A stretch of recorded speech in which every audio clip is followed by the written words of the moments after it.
I went to Brave browser and typed in plant seeds even if the world will end tomorrow, quote.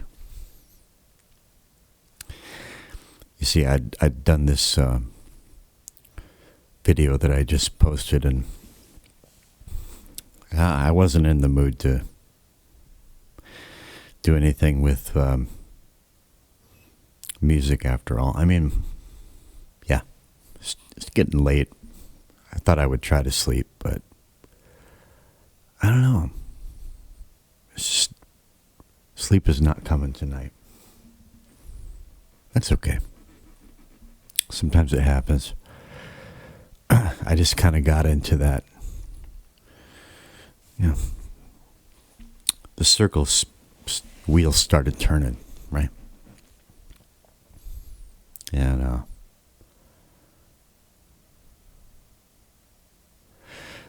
these days, even the normies, not even the normies can ignore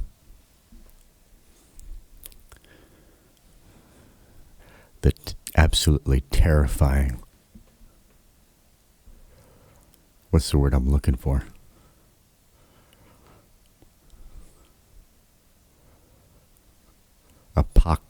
Apocalypticism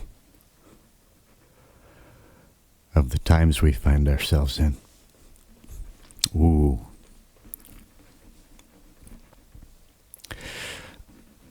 In some ways, I'm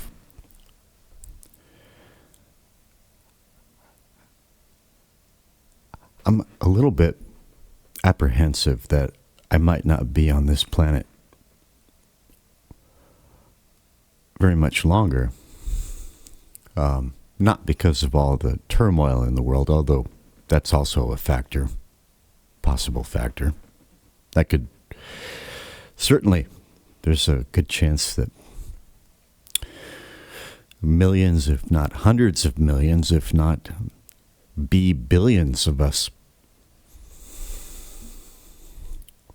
we might not make it through what's rapidly barreling down the pike. I don't know if you're paying attention. If you're not, I'm not going to say you should be.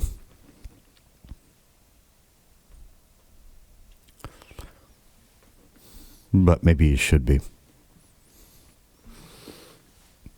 You see,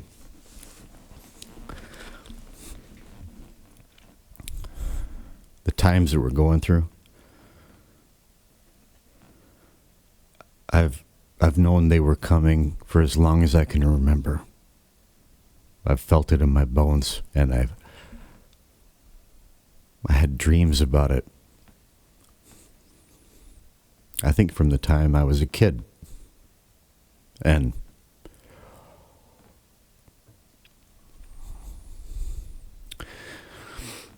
I'm not going to say that I have a gift of prophecy.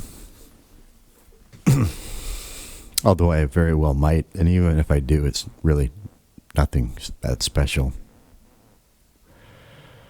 There's a case to be made for the proposition that simply by dint of being a human being with a functional nervous system, you have powers of, not prophecy, but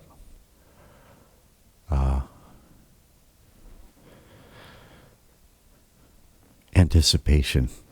If it's passive, it's just kind of an anticipation, foreboding, feelings of foreboding, anxiety. When it becomes conscious and verbal, then we get into like prognostication and prophecy.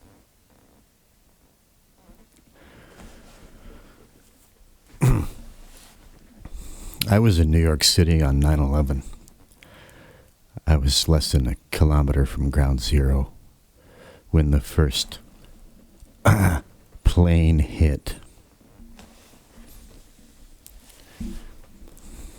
And I dare say I saw it coming.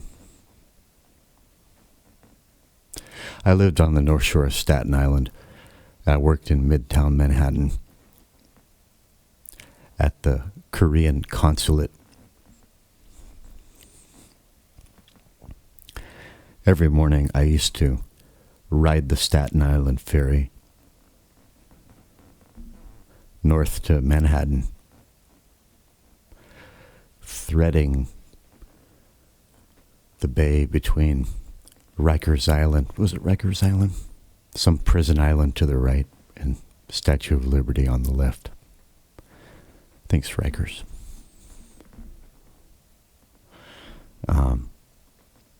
And I'd sit on the front of the boat with my everything bagel and my coffee and cream. And for months, I'd stare up at those towers, and I couldn't shake the image of huge airliners flying into them, although not huge because those buildings were huge. Those airliners, those jet airplanes were puny. But stand on the ground next to them, they're pretty big, right? I mean, the planes. But anyway, it just kept going through my mind again and again and again. I couldn't shake it. Couldn't shake it. Every time I looked at those towers, in my mind, I saw planes flying into them. I can't remember if I saw them crumbling down, but I saw planes flying into them. And I remember thinking, I wonder why it's never happened before. It's bound to happen. And then within 3 months of that recurring mentation, the onset of it, it happened.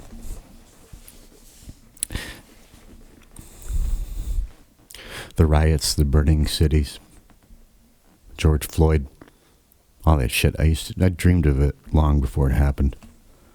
I used to wake up from nightmares.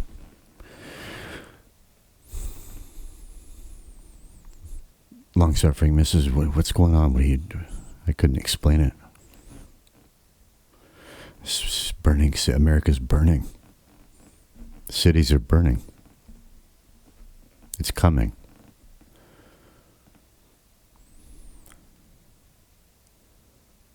So, but everybody's psychic. Check out the work of Cliff High, if you haven't already. CLIFHIGH.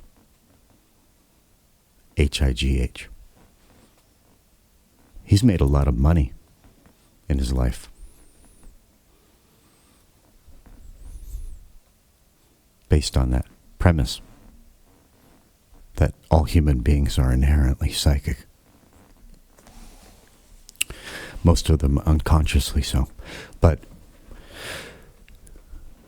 their psychic apprehensions bleed out unconsciously through their language, their use of language, their diction, their speech patterns. They figured out how to, in the early days of the internet, he figured out how to scrape verbal data and analyze it and predict future events. And he was paid quite handsomely for it, I think. Anyway, I digress as usual. There's I live 5 kilometers, well, depending on where you're standing, I mean, at the point of greatest proximity between myself and the North Korean border, the point of greatest proximity is probably about 5, 6, 7 kilometers.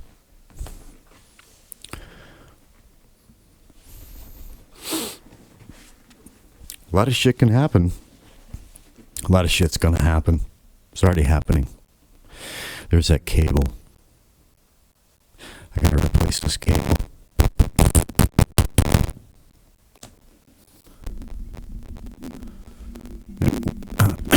Wiggle it. Okay. Maybe existence is telling me to stop yammering and get on with it.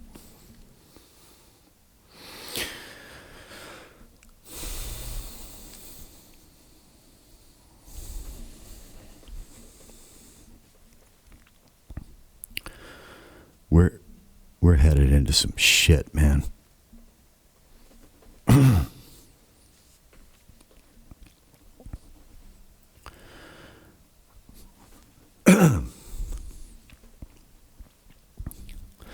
Excuse me.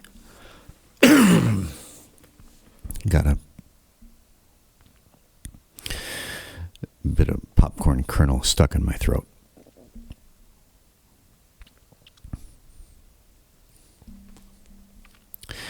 And funnily enough, what a word. Funnily enough,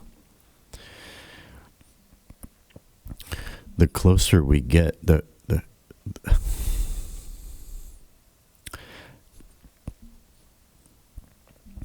closer we get,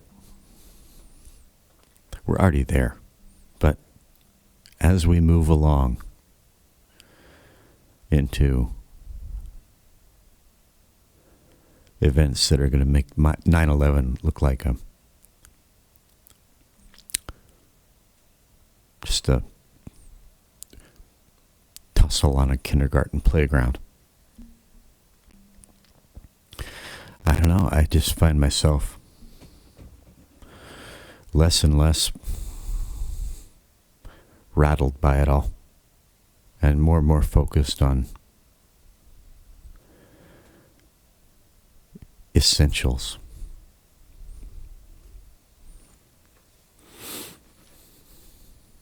And I spent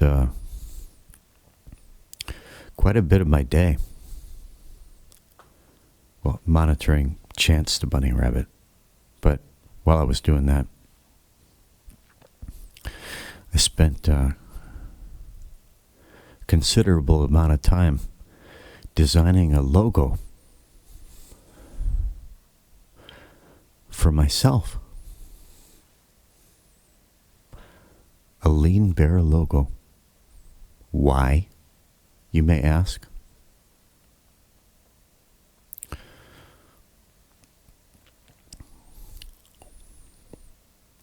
Well, I've got some new, I won't say opportunities yet, but possibilities for opportunities have opened on the horizon. And it might just so shake out that there will be need of a logo.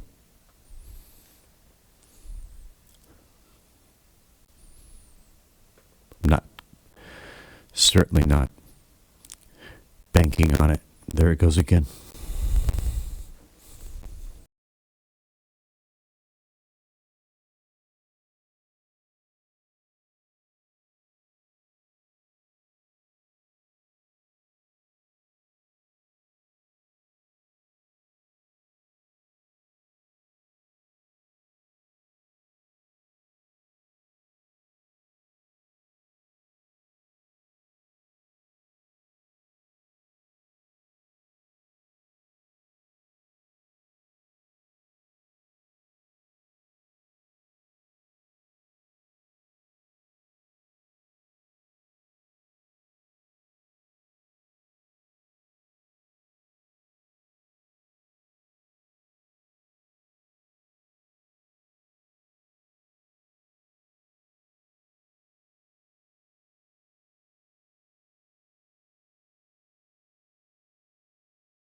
You see,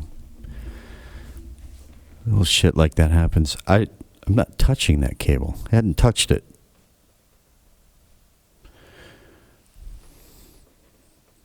mindfully not touching that cable.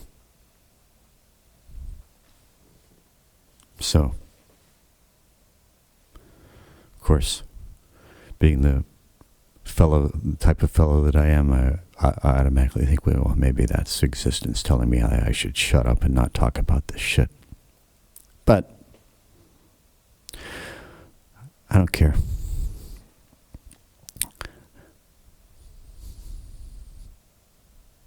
Why shouldn't I talk about it? What's the harm in it?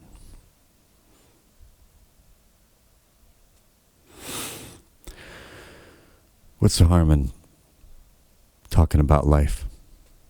What's the harm in talking a little bit about myself? I've lived a life. I've had some high strangeness in my life. I've got stories to tell. Why not tell them?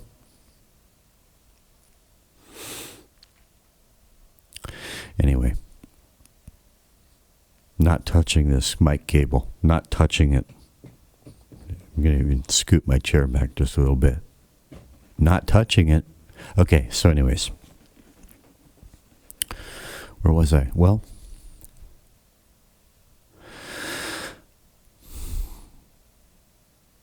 I thought, well, you see, I've also worn a graphic design hat in my life. And it's something I enjoy doing. And I think I have a knack for it. And I didn't plan to do it today, but God, the mood struck. And at first I felt this kind of wave of uneasiness as I started to do it. Maybe I'm jinxing myself by doing this. My music's never going to go anywhere. That voice starts murmuring and then nattering between my ears, into my ears, through the back doors. And kind of in keeping with the message of my last video, fuck you.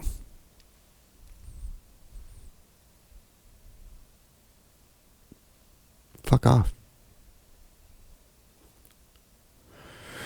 This is something I feel like doing. I want to see what it's going to look like. And then a feeling of genuine curiosity took hold. And I was just a kid in the sandbox. Just full of curiosity. And wonder even. Not even trying. Just going on pure intuition and impulse. Just making impulsive decisions and not thinking too much about any of it. Just letting it happen, letting it fall into place. Not tarrying too long over any of the dozens of decisions that were made along the way. And along the way, I was a Photoshop guy until I just got so disgusted and infuriated with Adobe that I just refused to keep paying for it. Which sucked because I love Photoshop, or I did. And but just on principle, I was like, I'm just not. No, they're not getting another thin dime from me. And so it's probably been almost a year since I used Photoshop. Oh, I'm looking out the window. It's snowing. Ah, beautiful. Anyways, but I was like, well, there's GIMP. I don't know if you know GIMP. It's kind of like the open source version of Photoshop. Started out on Linux, but now it's available for Windows. And I had heard that it got a lot better in the last few years. So I installed the GIMP, and took me a little time to find my way around the UI. But hey, man, this is like seems to be just as good as Photoshop now. So, like, that was progress. I was just having a great time. And I finished it. And I wasn't sure what to think about it. I was like, yeah, that'd be okay. It might be. Yeah. Put it away for a while. But before I did, I showed it to the long-suffering missus. She's super, super, super picky, and she can be really, yeah. She doesn't have any tact. She doesn't like something. But she looked at it and said, "That's you." I said, yeah, I mean, she said, "No, that's you." She said, that's great. When she says the word great in a certain way, accentuating the T, aspirating the T, that's great. I thought, wow, man, that's a grand slam. But, so I just kind of put it away and forgot about it, went about my evening. And, took care of the bunny rabbit, worked on the song, made the video, tried to settle in for some sleep, it's not coming. And then I started thinking about all the storms that are brewing and raging in the world. And the very real possibility that, I just turned 53. I might not see 60. I mean, not because of health, just the way the world's going.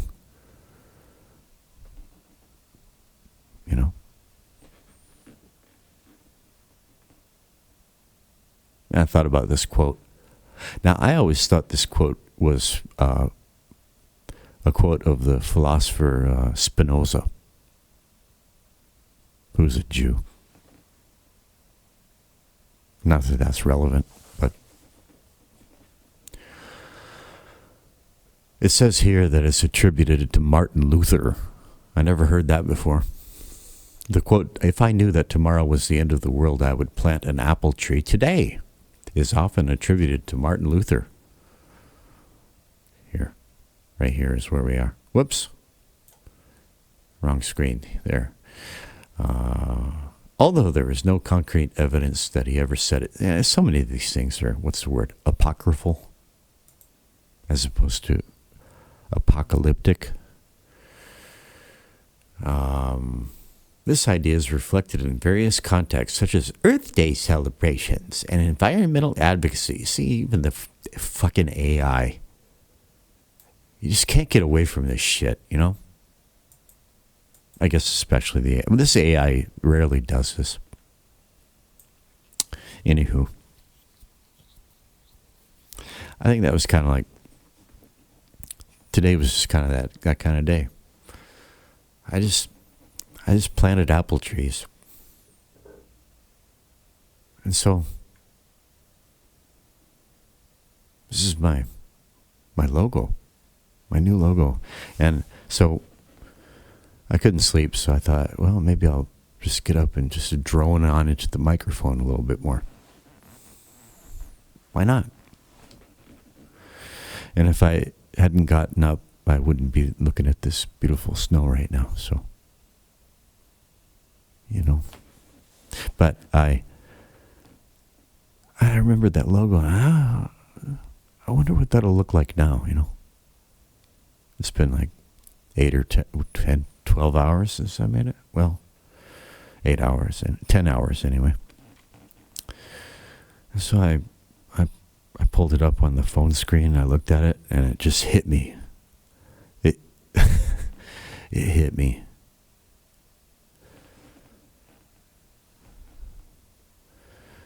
Between the eyes, right right in the chest, and it just hit me. She was right. She could be really, she can be brutal. And she'll tell you what she thinks, man. She doesn't pull any punches, my wife. But if it's,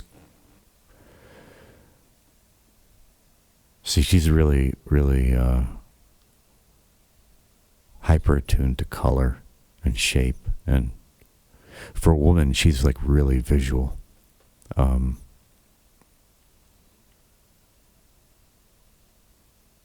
So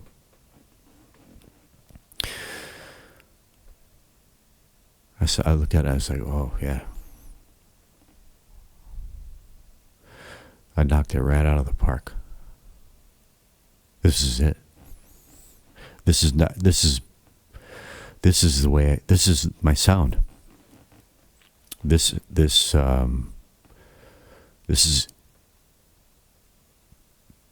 it. So I thought, well, that tree grew awfully fast. That seed sprouted awfully fast, I should say. Anyway, I'll pull it up. See, how do I do this? Yeah, blending mode. There we go. And I'll just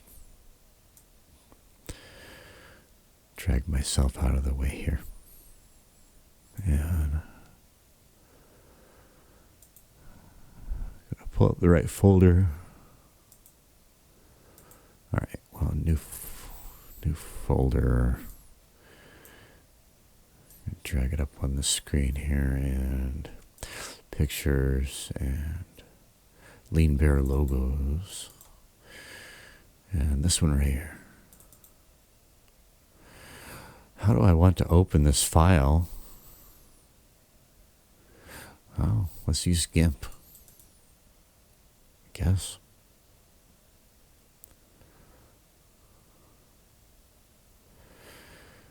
It's taking a while to load. Although GIMP might not, it might look kind of shaggy on GIMP. There it is. It looks okay. Lean Bear.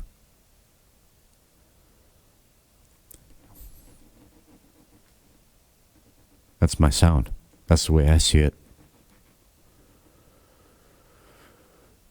I'm not even going to talk about it. Just look at it. I wonder if it looks better in one of the other apps. GIMP is not for viewing, it's for... Let's try it with photos. I think this... no. You see, I might need to...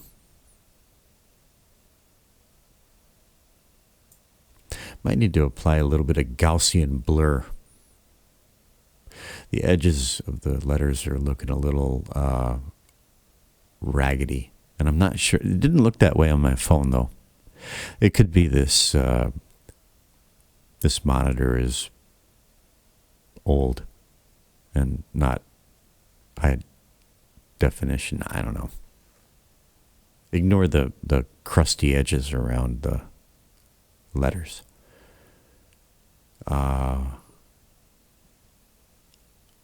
Yeah. I wasn't even trying. The only hard thing about it was just little technical things like figuring out a new, graphic interface, the workflow in GIMP, and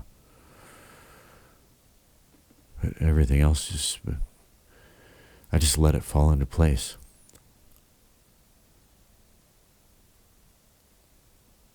Oh, anyway, I just wanted to share it. even if it's never put to any use. I'm proud of it. I'm real happy with it.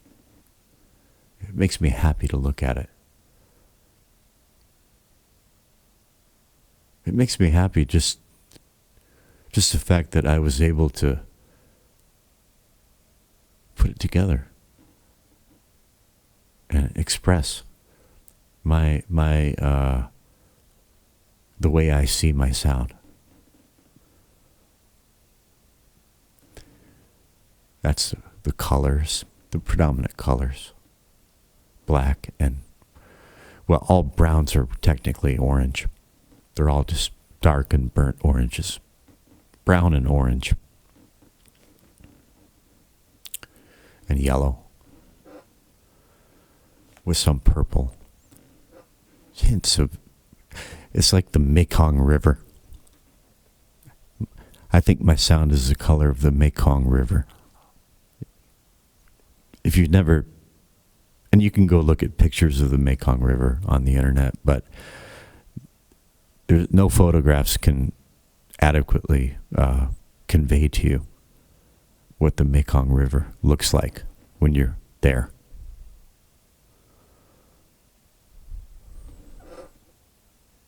I don't think it's possible to, out of all the millions of colors that you could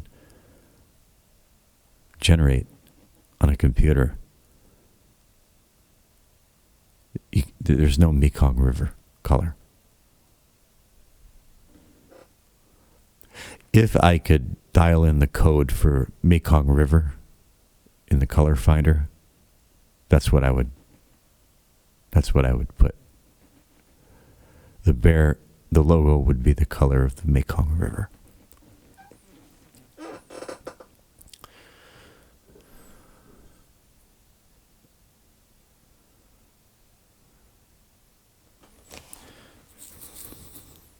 So that's that.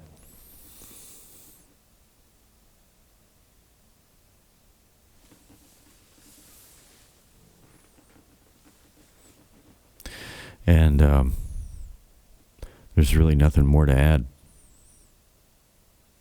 What's the moral of this? What's the takeaway? Does there have to be one? I suppose there should be.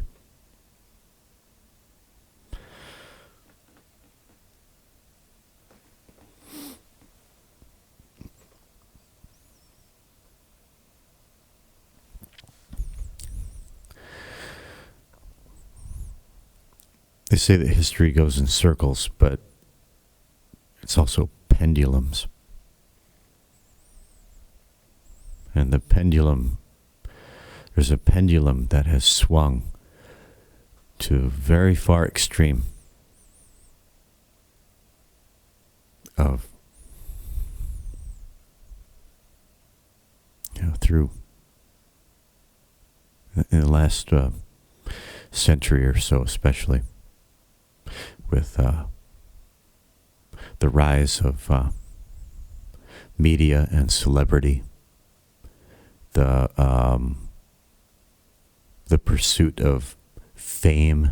Fame became something that ordinary people could conceive of pursuing in unprecedented numbers.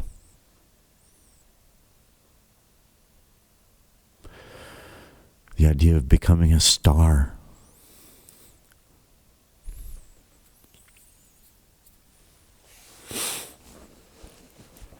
That didn't exist. Kind of like seed oils didn't exist in the human diet until about, 130 years ago. And then cancer and heart disease just rose exponentially. And we also have cancer and heart disease and obesity of the soul and the spirit.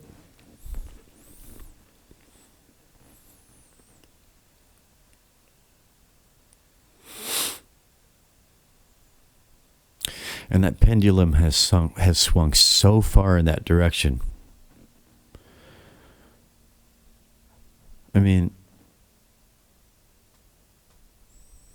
In terms of like the music biz, it's such a chaotic dumpster fire.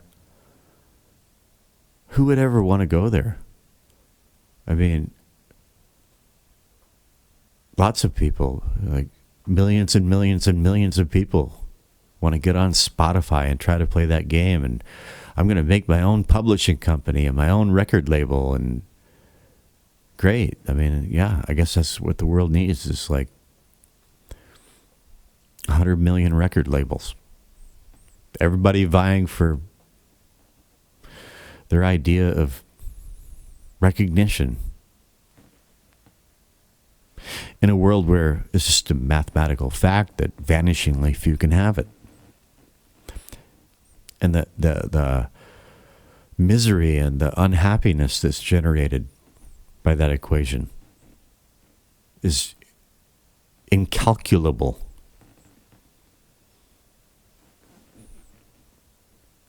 And so, let me kind of try to bring this back full circle. I try to do that. I seem to have,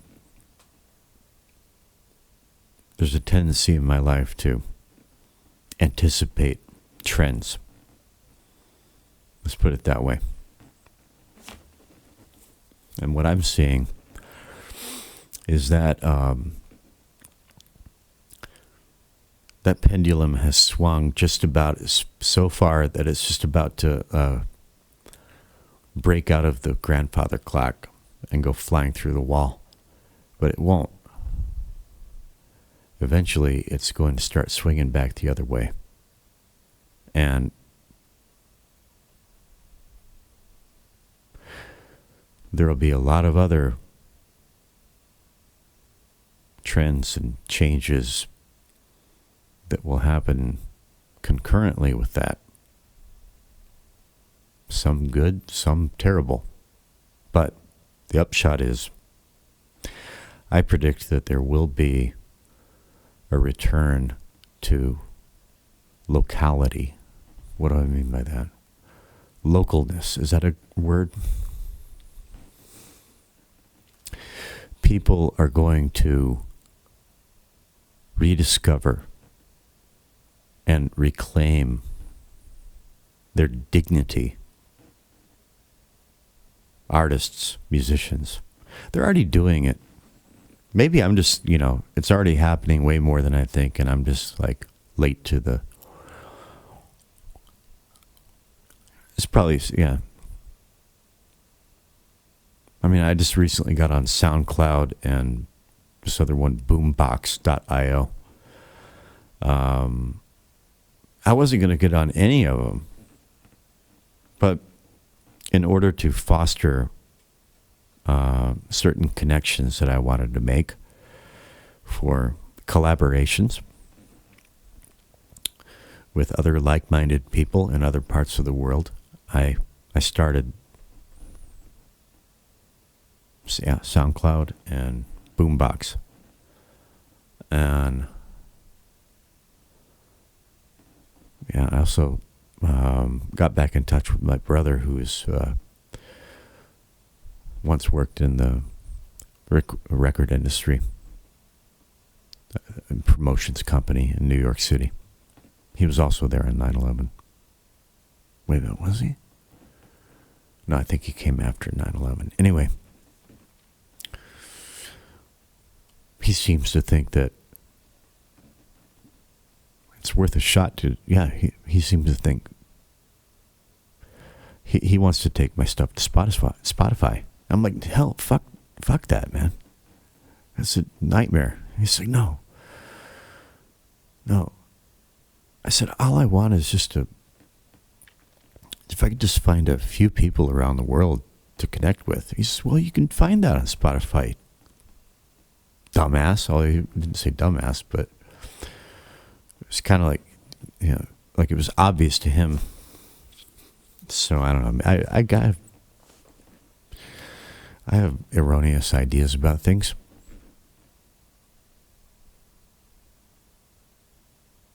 Anyway, I think that there's going to be a pendulum swing back to reality and dignity. And it's going to be more like, when I said localness, that's not quite right, because, well, assuming the internet stays up. See, I don't assume that the internet is always going to stay up, right? So when I'm kind of like seeing way down the line, like in the event that there's no more internet for a while, then yeah, locality, localness. But even if the internet stays up, it's going to be more like just a lot of people are going to find gratification and gratitude and satisfaction and all the good stuff in. I know they do already, but I'm just saying it's going to be more and more and more and more. People are going to reject stardom. They're going to see, just like they're seeing through the media and the politicians and the propaganda, they're seeing through all that bullshit. They're seeing through Hollywood. And more and more and more and more musicians who are real musicians, real artists, are just going to realize that who needs any of that shit? I don't need to be known to thousands or tens of thousands or hundreds of thousands or millions of people that I'm never going to meet. Nor would I ever want that.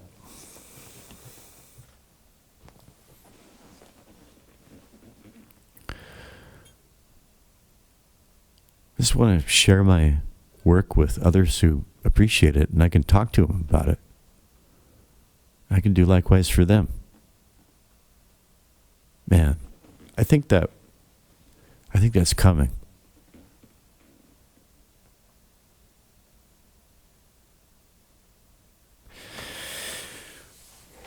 Anyway, I'm amazed how this logo came together.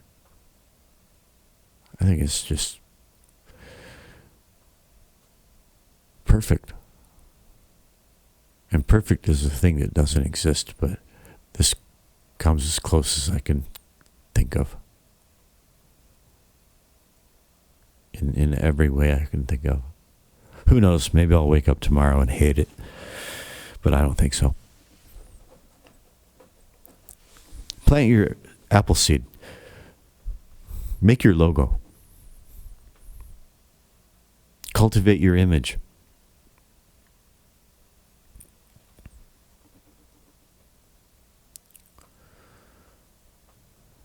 Be the change that you want to see, or be the state that you want to see. That's what I find myself doing. And just taking care of the things that matter, that are right here and right now. It's a beautiful thing. I spent a lot of years getting freaked out by all the insanity out there. And I got in a fair bit of trouble. I had some adventures with all that along the way. And, I've got lots of stories to tell, man.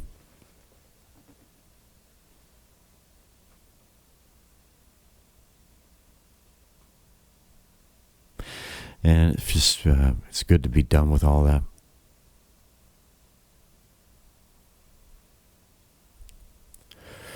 There was a certain stage I played my role on it. And for a while after I exited the stage, I felt lost and empty. But now I realize, well, I played my part on that stage. I played my role.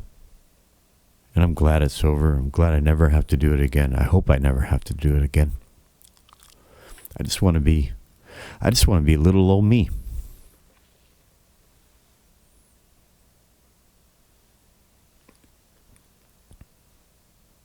And if I'm happy with what I do, because man, I really am my own worst critic. I really. Man, if I'm happy with what I'm doing for the first time in my life, I'm happy with what I'm doing. God, it's just like, I've never experienced this before.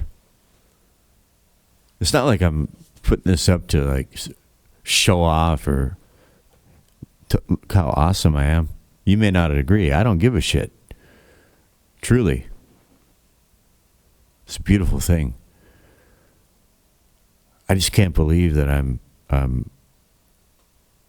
not, of course, not happy and satisfied with everything, right? But generally, I'm pretty down with what I'm doing, and I'm digging what I'm doing, man. And this is part of that process. It's really just, it makes it feel, it just, it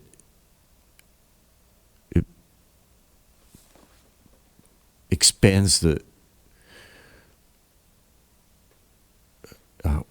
it's like a,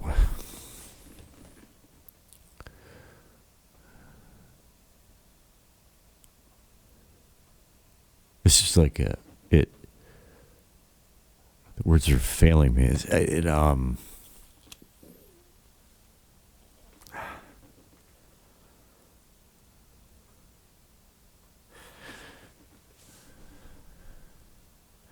It's a different animal now. Now that I look at it.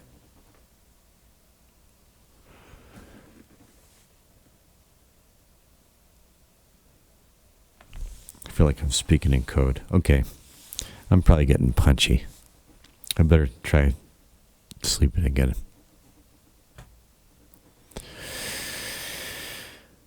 Plant your seed. Build your castle. Maintain your castle. Your fortress.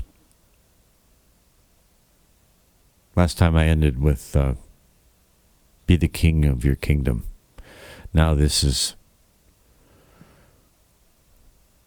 design your fortress, build your fortress, appoint your fortress.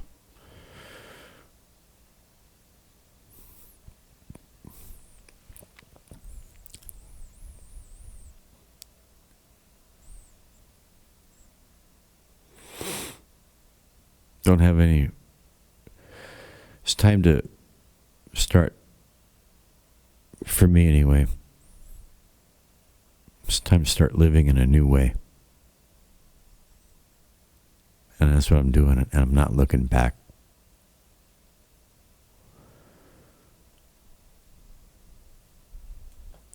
Brothers, I hope you're all well.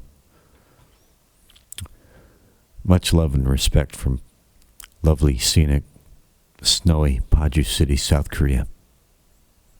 Tomorrow I'll get back to musical things. I'm going to finish that song, Maybe I'm Cursed. Drum fills tomorrow. Over and out.